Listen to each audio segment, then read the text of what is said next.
One piece chapter 1144 हमारे सामने आ चुका है एंड चैप्टर के अंदर बहुत कुछ रिवील हुआ, स्पेशली एंशिएंट जायंट रोबोट जिसको हम लोगों ने स्पॉइलर के अंदर देख के रखा है। चलो एज वेल मेरी One Piece video late night को आ रही है। लेट नाइट गैंग नीचे कमेंट पर अटेंडेंस लगा दो, लगा दिया तो टाइम वेस्ट ना करके हम लोग स्टार्ट करता है। चैप्टर स्टार्ट होता है फ्रैंकी एंड रिप्ली से। रिप्ली हम लोगों को बहुत सारे अलग अलग न्यू चीजें एक्सप्लोर करवा रही थी और इसी के साथ साथ एक जगह पे खड़े होकर फ्रैंकी शॉक हो गया था, पूछ रहा था ये सामने क्या है, जिसके जवाब में रिप्ली बोले कि तुमको क्या लगता है ये चीज क्या है। और आगे हमारे सामने रिवील होता है एक मैसिव जायंट रोबोट जो बहुत ही पुराना है, जिसके रिमेन्स के ऊपर अलग अलग पार्टीशन बन चुका है। ये देख के कैसल टाइप का लग रहा था और इस रोबोट का जो सर है ये पूरा प्लांट से एकदम भर चुका था। ये देख के लग रही है बहुत ही ज्यादा पुराना है। अगर रिप्ली हम लोगों को बता दी ये चीज यहाँ से बहुत पहले से है। आगे वो मेंशन करती है this thing wrecks of science. रिप्ली वो सेइंग टू फ्रैंकी कि मुझे पता है तुम एक साइबोर्ग जो फॉर दैट रीजन मैंने फिगर आउट कर लिया था कि तुमको ये चीज सबसे ज्यादा बढ़िया लगने वाला है। अब इसको देखने के बाद कोई भी शौक हो जाए कि एक जायंट का आइलैंड है, यहाँ पर ये क्या कर रहा है। सेम क्वेश्चन फ्रैंकी भी करता है, बट रिप्ली आगे इसका जवाब देने से पहले हम लोग देखते हैं लिलिथ और बॉनी को। वो दोनों चिल्ला के फ्रैंकी को बुलाने लगता है, वो इस एंशिएंट रोबोट के एक सेगमेंट में खड़े होके। लिलिथ वहां पर फ्रैंकी को बोल रही थी कि देखने के बाद ही मैं सोच रही थी कि मैं तुमको ये दिखाऊंगी, और बॉनी को देख के पता लग रहा था कि उसको ये जगह बहुत ही बढ़िया लगा। आगे फ्रैंकी उन लोगों को सवाल करता है वो लोग यहाँ पर क्या कर रहा है। लिलिथ वहां पर जवाब देती है कि वो यहाँ पर खो चुकी है।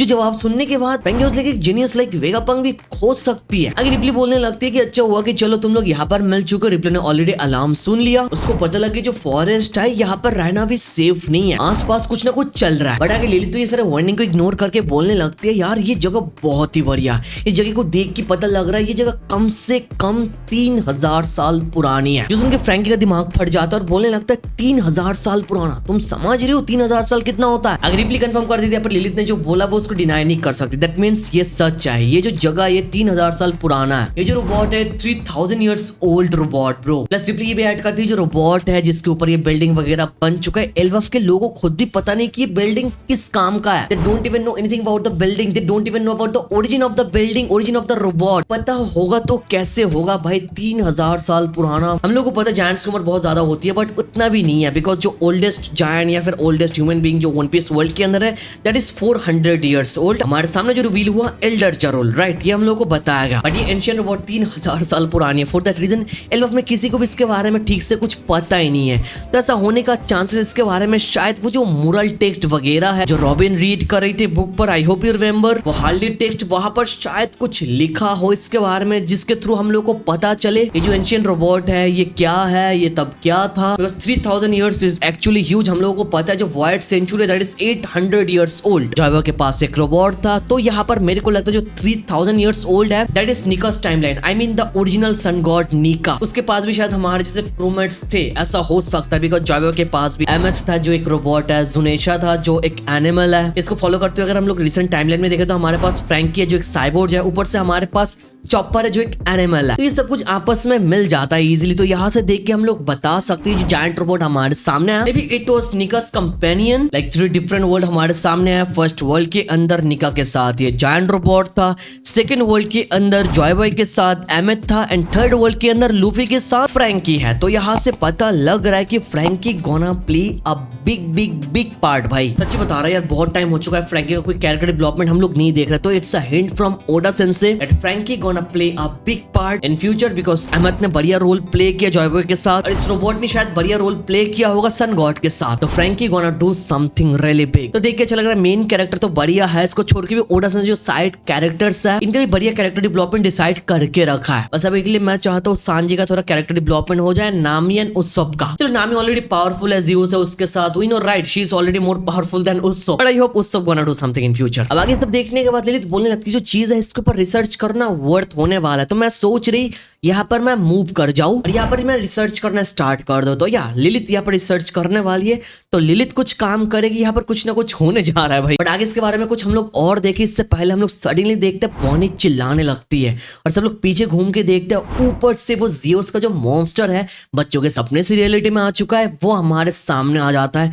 जिसको देखने के बाद फ्रैंकी बोलती है कि यहाँ पर ये मॉन्स्टर भी एग्जिस्ट करता है। बट रिप्ली बताती है ये मॉन्स्टर्स यहाँ से बिलोंग करते नहीं है, हम लोगों ने कभी यहाँ पर इसको देखा नहीं है। वो हमारे ऊपर अटैक मगर इससे पहले सीन कट ऑफ हो जाता है भाई। जैसे समझ में आ रहा है जो अलग अलग मॉन्स्टर्स है वो अलग अलग स्ट्रॉयड ग्रुप के पास जाके अटैक करने वाला है। और रियली लव टू सी भाई ये जो जियोस टाइप का मॉन्स्टर इसके साथ नामी फाइट करे, बट लेट्स सी यहाँ पर नामी आएगी तो आएगी कैसे। वीडियो तो लंबा खींचना नहीं चाहता, बट ये जायंट रोबोट है इसके बारे में थोड़ा सा बात करना चाहता हूँ। If you have no problem. तुम लोगों ने अगर जिब्ली स्टूडियो की castle in the sky movie को देख के रखा है, शायद तुम लोगों को पता है ये जो रोबोट है ये बहुत ही ज्यादा सिमिलर है इस रोबोट के साथ जिसको इस मूवी में दिखा के रखा है भाई, एकदम ऑलमोस्ट सेम टू सेम है। अगर तुम लोगों को फ्री टाइम मिले तो मैं तुम लोगों को रिकमेंड करूंगा जो जिब्ली स्टूडियो की मूवी है कैसल इन द स्काई, इसको एक बार जरूर देखना, हो सके तो आज रात को ही देख लेना। This movie starts with a char on a massive ship called the Saturn. मजाक नहीं कर रहा मैं। एनीमे के अंदर जो लड़की है वो इसको स्कैप कर लेती है एक ब्लू सफायर नेकलेस को यूज करके, और सफायर नेकलेस से हम लोगों को किसकी याद आ रही है, बॉनी की। उसके पास भी सफायर नेकलेस है, आई होप यू रिमेंबर। आगे चल के इस एनीमे के अंदर जो लड़की है वो मिलती है एक कैरेक्टर के साथ जिस कैरेक्टर को वॉइस दिया लूफी के वॉइस आर्टिस्ट ने भाई, और आगे चल के उस कैरेक्टर ने उसकी मदद की गवर्नमेंट एजेंट से उसको भागने में। जैसे ए गाइड के अंदर लूफी ने बॉनी की मदद की, हम लोगों ने देख के रखा। अब इस एनीमे का जो आर्मी जनरल है उसका नाम भी मू से स्टार्ट होता है, MU मू। और वन पीस का मेन विलन इमू का नाम भी मू है। अब आगे इस एनीमे के अंदर जो शीता नाम की लड़की है इसके पास जो सफायर नेकलेस है, that necklace gives शीता power over the light attack based robots from N ancient cities technology in castle in the sky. और इस मूवी के अंदर जो सीक्रेट लाइट है जो उसके नेकलेस से आता है, दिस इज द रीजन कि आगे चलकर वो रोबोट का अवेकनिंग होता है। उसके नेकलेस में जो क्रिस्टल है उसको वो रोबोट रिस्पॉन्ड करते हुए जाग जाता है। आई होप तुम लोगों को समझ में आ रहा है मैं पॉइंट कहां पर कर रहा हूँ। स्टोरी के अंदर बॉनी है, सफायर नेकलेस उसके पास है, तो बॉनी अभी इस रोबोट के पास है, उसके पास जो नेकलेस है, this necklace could be the reason कि रोबोट अवेकन हो सकता है, मे बी बिकॉज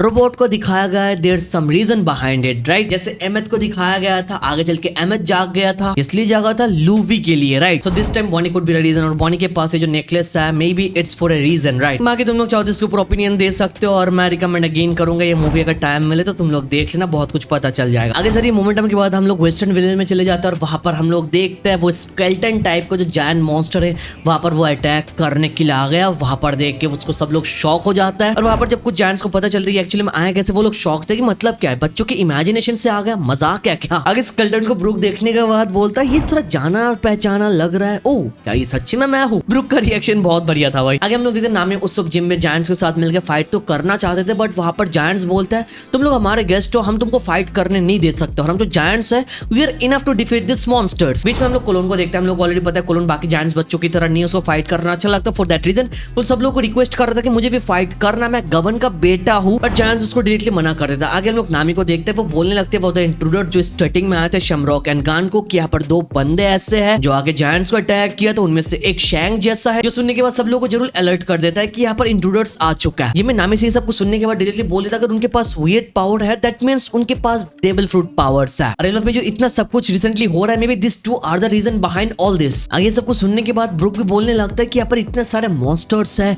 बच्चों के वहां पर किडनैप करके लेकर जा रहा है, तो ये सब कुछ देख के नहीं लगता है कि यहाँ पर बस दो बंदे हैं इन सबके पीछे, ऐसा हो सकता है इनके पीछे और भी बंदे हैं। अगेन हमारे स्टॉहेड्स फाइट करने के लिए बोलता है, बट जरोल वाज लाइक कि तुम लोग हमारे गेस्ट हो, तुम लोग फाइट नहीं कर सकते, हम लोग इस मामले को संभाल लेंगे। यहाँ पर हम हमारे स्टॉहेड्स को जानते हैं, वो लोग फाइट करे बिना रह नहीं सकते। तो आगे हम लोग देखते हैं कोलोन आ जाता है अपनी शिप को लेके, छोटी मोटी एक शिप थी बट जायंट का बच्चा है, शिप भी उतना बड़ा है हमारे साइज के कंपैरिजन में। ताकि वो हमारे स्टॉहेड्स को ऑफर करते हैं कि हम लोग वहां पर उसके साथ जाएंगे या फिर नहीं, बट एक शर्त देता है अगर जाएंगे तो कोलोन को ऐसे कैप्टन ट्रीट करना पड़ेगा। तो आगे ये डील नामी मान लेती है, तो वहां पर कोलोन के साथ नामी, जिम्बे, उत्सव, ब्रूक एक साथ मिलके वहां पर चले जाता है फाइट को ज्वाइन करने के लिए। जाते time Colon was like Colon pirates let's sail. आगे वो लोग रवाना कर देता है और ये मोमेंट डी पर कट ऑफ हो जाता है। आगे हम लोग देखते हैं एल्डर जरूर ऑर्डर कर देता है अनाउंस करने के लिए पूरे एल्वफ में कि यहाँ पर इंट्रूडर्स आ चुके हैं। आगे अनाउंसमेंट कर देता है कि जो नेशन है ये खतरे में है, स्ट्रॉहेड को छोड़ के जितने लोग यहाँ पर मौजूद है सारे के सारे हमारे इंट्रूडर्स, हम लोग उनसे कोई हॉस्टिलिटी एक्सपेक्ट नहीं कर सकता है। स्ट्रॉहेड को छोड़ के जितने लोग यहाँ पर है वो लोग हमारे एनिमीज है। अनाउंस पूरे एंटायर एल्वफ में कर देता है। यहाँ पर पूरे एल्वफ में हल्ला मचा है, हर जगह मॉन्स्टर के ऊपर मॉन्स्टर अटैक कर रहा है, बट वहां पर तो ये जो होली नाइट्स है ये टेबल पे बैठ के अपना खाना ही खत्म कर रहे थे, और गान को अपना खाना खत्म करने के बाद वहां पर लिटरली गाना सुन रही थी भाई। जो देख के समर्स बोलने लगता है कि गान को अभी भी अपने पोस्ट रिचुअल कर रही है,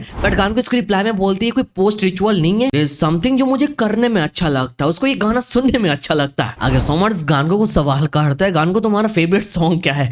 गान को रिप्लाई करती है मेरी फेवरेट सॉन्ग है न्यू वर्ल्ड। जो सुनने के बाद समर्स बोलता है ये जो हमारा वर्ल्ड है इसके साथ क्या तुम खुश नहीं हो? बट इमीडिएटली वहाँ पर किलिंगम आ जाता है और समर्स को रोक के बोलता है, समर्स लोगों को जो पसंद है उसके ऊपर तुमको हंसना नहीं चाहिए। तो वहां पर समर्स रुक जाता है। ट्रस्ट में जो होली नाइट्स है इनको कहीं से देख के नहीं लग रहा है कि ये लोग सीरियस है, फॉर रियल आकर डिनर कर रहा है, गाना सुन रहा है, चिट चैट कर रहा है। ऐसा लग रहा है कि भाई उनको कुछ फिक्र ही नहीं है। यहाँ पर एक योंको का क्रू है, यहाँ पर उनको ऑलरेडी पता है लूफी कितने स्ट्रॉन्ग बन चुका है, बट स्टिल देयर लाइक कि we don't give a shit. वो लोग चिल कर रहे हैं और गान को क्या सुन रही है, ब्रुक का गाना सुन रही है। भाई गान को is the biggest fan of Brook bro. क्या पर तुम लोग चाहो तो पूरे सिनेरियो के ऊपर अपना ओपिनियन दे सकते हो, बट मैं एक चीज तुम लोगों को याद दिलाना चाहूंगा, जो लास्ट 4 आर्क्स हमारे सामने आए, चारों के चारों आर्क्स के अंदर हम लोगों ने देख के रखा है जो हमारे ओपोनेंट्स है, जो हमारे एनिमीज हैं, उनमें से एक ट्रेटर वहां पर मौजूद था। ये सिनेरियो एगेट में हुआ, वानो में हुआ, होलकिक आइलैंड में हुआ, इवन ये सिनेरियो भाई ड्रेस रोजा में भी हुआ है। और ये ट्रेटर्स ही सारे के सारे पॉजिटिव कैरेक्टर्स निकले। तो तुमको क्या लगता है जो एल्बफ आर्क है, क्या इनमें से कोई विलन में से एक पॉजिटिव ट्रेटर हमारी मदद करने के लिए आगे आ सकता है?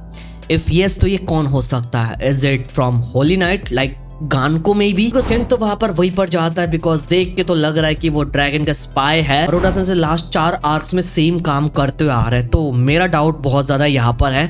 बाकी तुम लोग चाहो तो अपना ओपिनियन नीचे कमेंट पर दे सकते हो। आगे होली नाइट का भी सिनेरियो यहीं पर कट ऑफ हो जाता है। आगे हम लोग चले जाते हैं, वो जो बच्चे चलते हुए जा रहे हैं ना, स्लीप वॉकिंग कर रहे हैं, वहां पर साउल तो उनको टच करने के साथ साथ हर्ट हो रहा था। तो साउल ने सोचा चलो टच करने के साथ साथ ऐसा होता है तो मैं एक शील्ड को उठा लेता हूँ। वो आगे शील्ड को उठा के सामने से जाकर रोकने की कोशिश करता अपने शील्ड से। फर्स्ट वाला बच्चा है वो तो रुक जाता है, बट जो पीछे का बच्चा है आगे आने के साथ साथ जो थॉर्न है उससे हिट हो जाता है और उसको बहुत ही ज्यादा हर्ट होता है, जिससे वो चिल्लाने लगता है एंड साउल इमीडिएटली उसका रास्ता छोड़ देता है। आगे साउल रियलाइज करता है ये ट्रैप बहुत ही खतरनाक है, इसको रोकने के लिए कुछ ना कुछ करना पड़ेगा। ऊपर से सामने आग है तो बच्चे अगर चलते हुए जाएंगे तो वो आग में जल जाएंगे। तो आगे साउल एक आइडिया निकालता है, वो बोलता है कि अगर सामने से हम लोग कुछ कर नहीं पा रहे तो हम लोग पीछे से ट्राई करते हैं। बच्चे सामने से चलते हुए जा रहे हैं तो हम लोग एक एक करके पीछे से बच्चों को रस्से से पकड़ के रखता है ताकि वो सामने की तरफ ना जा पाए और वहीं पर रुक जाए। आगे साउल ट्राई करता है रस्से से और एक बच्चे को रोक भी लेता है, बट सडनली हम लोग देखते हैं पीछे से फेनरिर का मॉन्स्टर यहाँ पर आ चुका है, जिसको देख के साउल, रॉबिन, चॉपर शॉक्ड थे। जो देखने के बाद साउल सेइंग कि इन सबको कंट्रोल कौन कर रहा है, और इसी के साथ साथ ये सिनेरियो भी ये पर रुक जाता है। तुम समझ रहे हो एवरी सिंगल मॉन्स्टर अलग अलग जगह पर जा रहा है। जियोस का मॉन्स्टर वहां पर रिप्ली और फ्रैंकी के पास चला गया। फेनरिर का मॉन्स्टर यहाँ पर साउल, रॉबिन के पास आ चुका है। वहां पर सन वर्ल्ड में ब्रुक टाइप का एक मॉन्स्टर है जिसका नाम है ड्रॉग। आगे हम लोग और भी अलग अलग मॉन्स्टर्स को देखते हैं और हम लोग देखते हैं जो मॉन्स्टर्स है वो हमारे जायंट्स के ऊपर अटैक कर देता है और जायंट्स वहां पर उनके अगेंस्ट कुछ भी नहीं कर पा रहे थे, बहुत ज्यादा हेल्पलेस फील कर रहे थे। But suddenly great ship Eric आ जाता है जिसके ऊपर डॉरी और ब्रॉगी खड़े थे। वो लोग बहुत ज्यादा ड्रंक थे बट स्टिल उन लोगों ने अपना मैसिव अटैक यूज किया जिसका नाम है हकोकू, द वेरी सेम अटैक जिसको यूज किया था किड पायरेट के अगेंस्ट। इस अटैक को यूज करने के साथ साथ ढेर सारे मॉन्स्टर को एक सिंगल मूव के साथ उड़ा दिया भाई। अगर डॉरी और ब्रॉगी बोलने लगता है ये सारे जो मॉन्स्टर्स है, क्रीचर्स है, इनको हमारे हाथों छोड़ दो और हम लोग वो जो बच्चे हैं उनको तुम्हारे हाथों छोड़ देता है। और चैप्टर की एंडिंग में हम लोग देखते हैं गवन एंट्री ले लेता है शिप के ऊपर। उसने अपने एक हाथ से एक्स को पकड़ के रखा था एंड दूसरे हाथ से सागे पकड़ के रखा था, पी रहा था भाई। और उसको देखने के बाद सब लोग चिल्ला के बोलने लगता व्हाट, यासान आ चुका है, द माउंटेन ईटर। वो यहाँ पर आ चुके तो इसका मतलब ये शिप अभी इनविंसिबल हो चुका है। और चैप्टर की एंडिंग में एडिटर कमेंट करता है appearing in the land of the brave, the left arm of the pirate king. Chapter यही पर खत्म हो जाता है। नेक्स्ट वीक कोई ब्रेक नहीं है। अनफॉर्चुनेटली लोकी, लूफी, जोरो किसी को इस वाले चैप्टर के अंदर देखा नहीं। मेरे को लगता है नेक्स्ट वीक के लिए उन लोगों को बचा के रखा है बिकॉज नेक्स्ट वीक के बाद ब्रेक होने का चांसेस सबसे ज्यादा है। 3 हफ्ते लगातार चैप्टर्स आ रहे हैं तो ब्रेक देने से पहले खतरनाक कुछ करने जा रहे हैं ओडासन से। और ऊपर से गवन आ चुका है, फाइट को ज्वाइन करने वाला है एंड गवन hype is actually real. Just imagine करो गवन against the Holi night, summers के साथ गवन फाइट करे तो वो फाइट देख के मजा आ जाएगा। मैं चाहूंगा पूरे चैप्टर के ऊपर तुम लोग अपना ओपिनियन नीचे कमेंट पर दो। नेक्स्ट वीक ब्रेक नहीं है, ट्यूसडे को स्पॉइलर वीडियो लेके मैं आ जाऊंगा। Don't worry about it. Video तक देख तो लाइक कर देना, चैनल पर सब्सक्राइब कर देना। Thank you so much for watching this video. तो मिलते हैं नेक्स्ट वीडियो में।